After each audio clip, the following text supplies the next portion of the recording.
Welcome to the Rim Break Rodeo. We hope this video helps.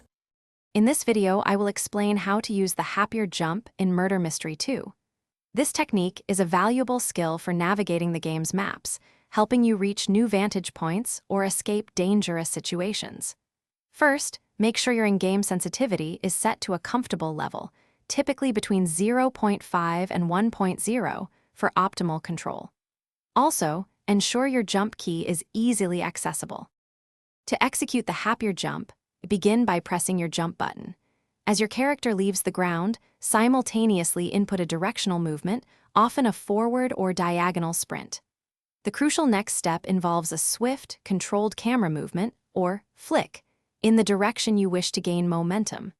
This combination, when timed correctly, propels your character further than a standard jump, allowing you to clear gaps of up to 3 blocks.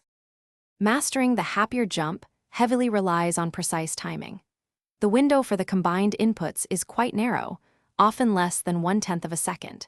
It requires consistent practice to synchronize the jump, directional movement, and camera flick into one fluid motion. Pay close attention to the audio cues and visual feedback from your character's animation.